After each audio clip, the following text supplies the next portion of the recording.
Let's check out the EC Comics Holiday Special.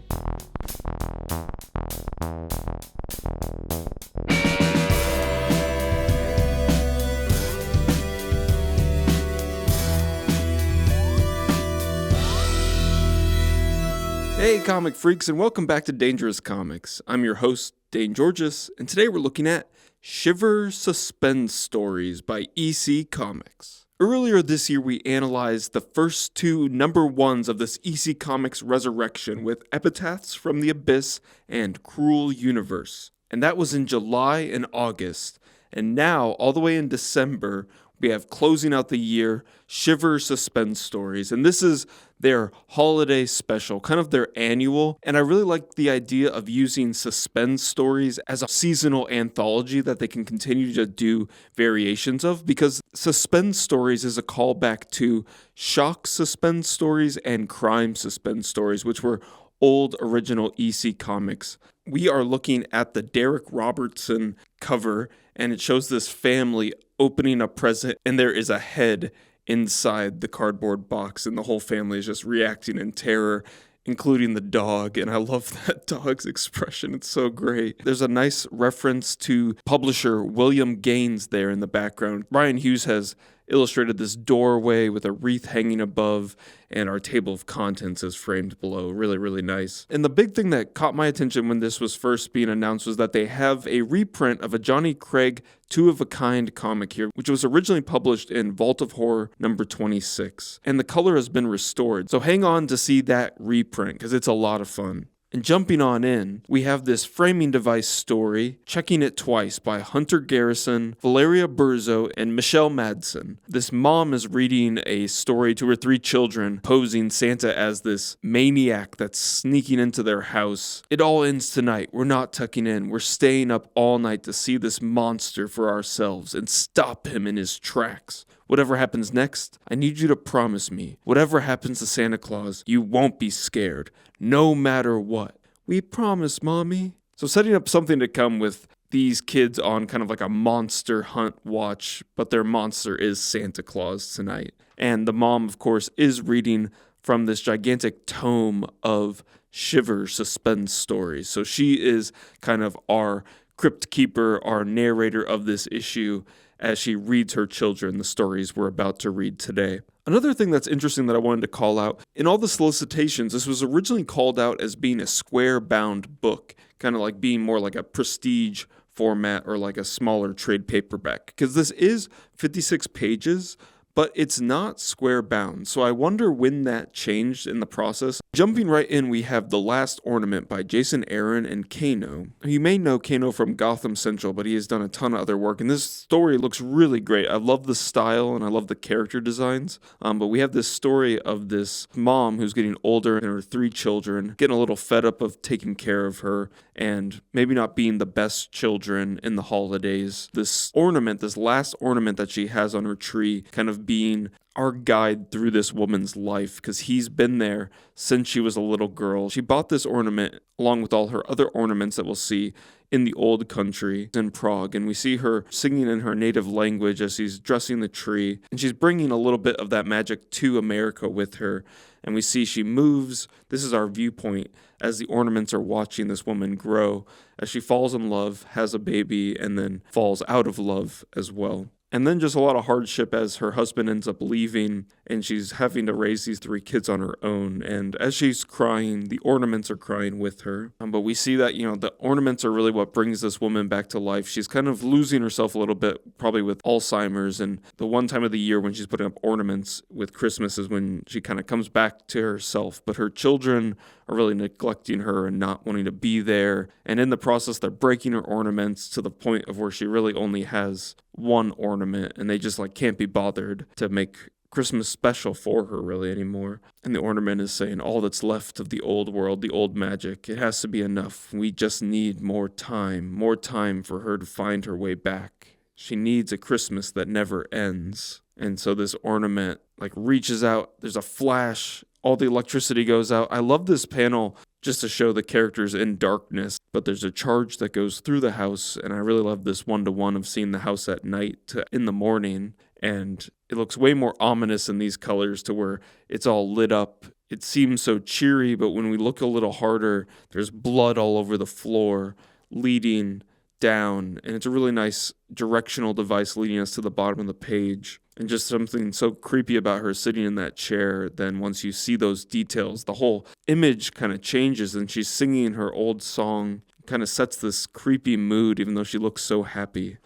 And then we get that awesome page turn reveal of now it's her children that are packed up away to be forgotten in the basement. And we see who did it. It was the ornament. And he closes his eyes, and good. He can't even say night before he's asleep. So used up all that magic to bring happiness to his owner. Too bad that meant killing her entire family. But wow, and this image is just so creepy. Really stand out for this issue in my opinion. Then we get to Ghost in the Machine by Ben H. Winters with art by Peter Krause. Peter's art you might recognize from Irredeemable, and this one is also colored by Michelle Madsen, who colored our first story, checking it twice. And it should be mentioned too that all these stories, kind of keeping in that tradition of EC, are also lettered by the same team. And so this is lettered by Richard Starkings and Comic Craft's Tyler Smith. And I think that really does a nice job tying all this anthology together and making it feel a little bit more uniform.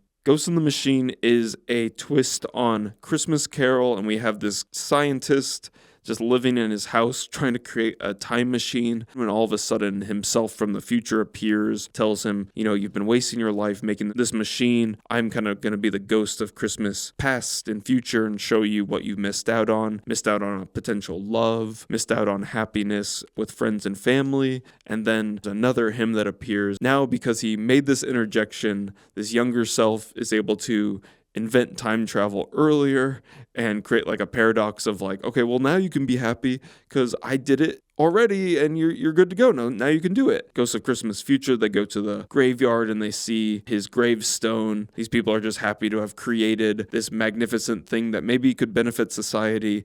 And as they're kind of celebrating that, like, okay, well maybe you don't need family. Maybe you can be proud of your accomplishments. And then he's like, oh, well, let's go kill Hitler. And then they go do it. And then he's like, oh, but also like, we probably have been messing with the time continuum too much. And then it just ends. Definitely not my favorite strip of the issue, but it is a fun little time travel story. Then we get to Red as Any Blood. And this is from Jay Stevens and David Lapham. This woman ends up stealing this 100% sterling silver engraved Christmas bell. It's $19, but she shoves it in her coat and runs for it. So she's running, trying to get away from the security guard, and she topples over this giant Frosty the Snowman, and it trips up the guard, and the guard almost impales her eye on this carrot nose of the snowman. But nice how it cuts to another color palette to kind of hit that emphasis of the scene. But she gets away and she's hiding in the parking lot, and we see that she's dangled herself off the edge, kind of risking it. And the security guard goes to find her. Right in front of where she's hiding is a bunch of ice, and the security guard slips and topples over the side. Love also that punch of color as the woman sees the consequences of her actions, and we see the security guard down on the ground and she runs past. Really good storytelling and human beats in this very fast-paced story. And then now this woman gets home and we see that her son is sick in bed. He does not look well. She looks worried too, and she takes a hammer to that bell that she stole. Everything will be all right, she says. Wham, wham, wham. Moon in the window goes up to her son, and her son starts to transform into a werewolf right before our eyes. Great use of this silhouette with the shadow on the wall, so we see that full reveal of his transformation to the wolf form as she has this bell flattened in her outstretched hand, about to strike, and she uses it on her son's throat as she's just wearing her like ugly Christmas sweater. But really fun to see some David Lapham art. Definitely contender up there for best of the issue. And now, before the final reprint I know that you're all waiting for, hold on just a little longer, don't fast forward. We have Curse of the Magi, and this is by George Northey, Caitlin Yarsky, and Brittany Peer.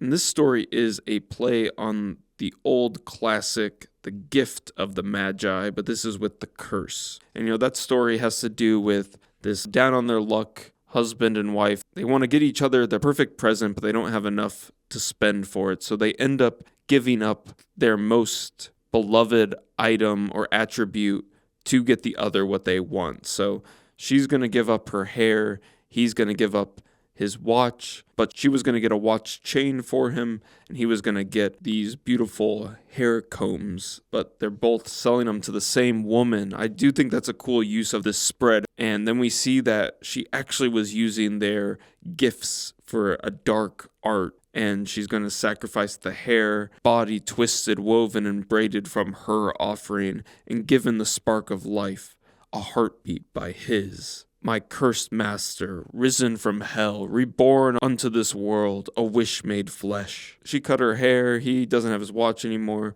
They're kind of lamenting this, but then they hear this tick-tock, tick-tock. The offspring of their sacrifice comes for them, and we see it's just like this hair monster with a watch tied to it. And we cut back to the woman that sold them the items, and our duo is now in the room with her, and he starts to choke her out with that chain that he got. And then she uses the combs like kind of like Wolverine claws and just like eviscerates this woman, all while this hair offspring is just like lapping up the blood. It's pretty gross, like the weird tongue. We learn that they were in on this and that they had been praying for a child, but not to God. They had been also praying to this dark lord that this mistress worshipped. So they were in on the trick. And so it was, not in a stable or manger, but in a witch's curiosity shop, that I was given my first earthly gifts, blood, flesh, and death. So we kind of have the birth of an antichrist on this Christmas morning. So fun little play on a classic Christmas story.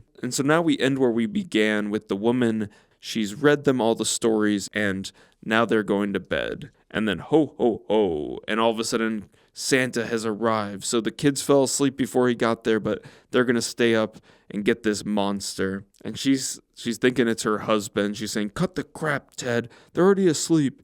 You remember what Dr. Crenshaw said? How important a perfect Christmas would be to my mental recovery? You've blown it. Of course." And the Santa's saying, "Ma'am, I think you have me mistaken for someone else.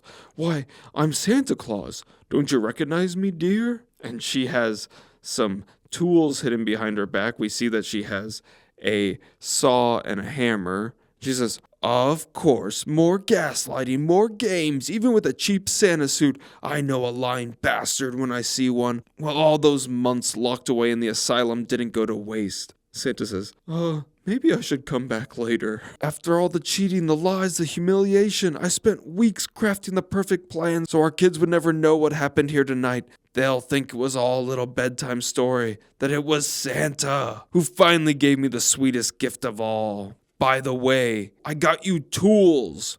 Merry Christmas, honey." And then she begins to finish the job with Santa Claus. And as she's finishing the job, killing who she believed to be her husband dressed as Santa Claus, what do you know? Her husband steps out of the closet, says, "For Christ's sake, Susan, can I come out now? I might have nodded off there." "Ted, no, it's not possible." He says, "Susan, dear God, what the?" And these kids wake up, and their mom is sitting there with two boxes on her lap, and she opens them, revealing two decapitated Santa Claus heads. And I do not know how these three kids slept through two brutal murders. This mom is looking like dead in the face. She is just shocked. She went through with this plan, even though there was such a big kink in it, and she ended up killing Santa and her husband. But the kids are celebrating. They're like, "Yay, you got him. Why are there two?" And she's just saying, "But Santa isn't real. Can't be real. But Santa isn't real. Can't be real." And I do think we could sell that facial expression of her losing it a little bit more. She just looks a little expressionless. She might be going back to the asylum a little sooner than she'd like. Now we're going to look at the recoloring and reprinting of Vault of Horror number 26, Two of a Kind by Johnny Craig. I really hope to see EC and Oni do more of this moving forward. Really cool setup here as well. But since the beginning of this blood-curdling resurrection, we've always wanted to revisit some of the all-time classic, extremely infamous EC yarns that fueled the appetites of EC's first generation of ghoulish acolytes more than 7 decades ago. It's our distinct pleasure to reintroduce Johnny Craig's Two of a Kind, newly restored back to its original intended 1952 color palette by colorist Dan Jackson, no less. But it is on a slightly more cream color background, so it's giving it a little bit of more of a unified kind of newsprint color overall. Really beautiful. And they're pulling these colors out for this restoration that would have been in the original EC color palette. And this yarn is told by the classic horror host, the Vault Keeper. With such a gross design by Johnny Craig, I love how there's always just like spit going between the teeth of the mouth. But we have a story of a starlet that will not let anyone take her photograph. And of course, that is a little suspicious. But man, just beautiful, beautiful illustrations here, and just wonderfully recolored. What a cool panel, how the foliage frames it as this paparazzi is hiding in the bushes to take a photo. But of course, what do you know? It doesn't develop a picture of her. It's just the background. It's just her apartment building. Why could that be? And we get this beautiful illustration of her laying on her bed reading. Just gorgeous. She gets cast in a movie, but she has very strict rules that she's only going to film at night with her co-star, Bradbury Phillips. They just hit it off and they start becoming an item. Man, just beautiful illustrations though. Her co-star invites her out to a weekend in the Alps. I've been wanting to be alone with you, away from people, for a long time. She says, "Oh, Brad." And there's an interesting storytelling moment here where we just get the interjection of the Vault Keeper being like, I bet you've guessed it by now, but he's a ghoul, she's a vampire. It sounds like a Hallmark Christmas movie I would definitely watch. But as they're on this trip, they start to kind of realize that they like each other more than they thought. Both of them had plans for this trip. Our ghoul is thinking, man, I'm going to eat this girl. And our vampire is thinking, man, I'm going to drink a lot of blood. But that isn't in the cards because these two are falling in love. They're two of a kind, but they don't know. They go and they finally make it to this cabin. Really great, just like kind of romance comics imagery there, but just beautiful rendering, like her eyelashes and everything. Oh, it's gorgeous. But the next day, they are snowbound. He opens the door and it's just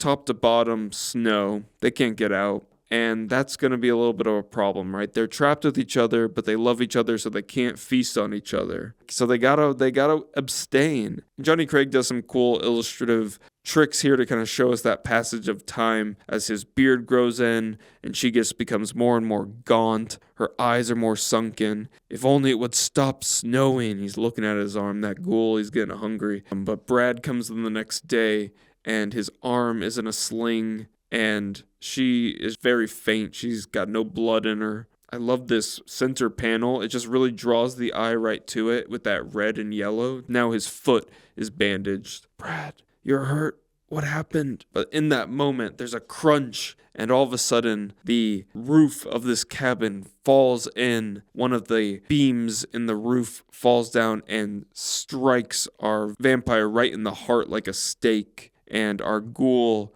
is lying there half eaten while she is drained of her own blood. He was eating himself and she was drinking her own blood to keep themselves going. Just shows how much they truly loved each other. So if that doesn't warm your heart, I don't know what will. We ended another really fun Ryan Hughes illustration of these ornaments on the tree and then the EC Comics logo as an ornament. And we get one more illustration of all of our hosts together having a feast with Santa strung up being tortured. And we've got some more cameos in the background. We've got Alfred E. Newman there from Mad. More ads here. There is an interesting note in the letters here. We're reaching the end of the year, and we're grateful to you all for sticking with us on Epitaphs from the Abyss and Cruel Universe, which will be ending with issue 5 this month. So I didn't realize that Cruel Universe was wrapping up. And so in Cruel Universe's place, we're going to be getting Cruel Kingdom. And in the same way where I think they're going to use SuspenStories as kind of a revolving title that can be used season to season, I think they're going to use Cruel as kind of the connector, as this second title can kind of shift from Cruel Universe, which was sci-fi, to Cruel Kingdom, which is going to be fantasy. This has been a really fun read, and I hope you all enjoyed the ride. I wasn't sure what to expect, but EC really delivered this festive, horror-infused gift package for us. This will be sure to get you ready for the holidays. But if you're a comic freak like me and this comic just got you excited to check out some more comics, why not check out some of mine? I'm a self-published cartoonist, and you can find all my comics at danegeorges.com, which I have linked in the description below. I self-published a series called Doomskull about an ex-supervillain that works at a grocery store with his minion Bag Boy. I have 3 issues of that in print with a 4th on the way. You can also find some of my zines like Jiggly-Bub, which is about a piece of gum that God spits out, and The Passenger, as well as X-Ray, a collection of my 4-panel webcomics. You can find all this and way more at danegeorges.com. If you haven't yet, consider subscribing. I post a new episode every week, so you're sure to find something that you like. And if you want to help support the channel and make sure I can keep making cool episodes for you, consider becoming a member of the channel. If you do, you'll get episodes early and some of my art process. But until next time, remember to think and read dangerously.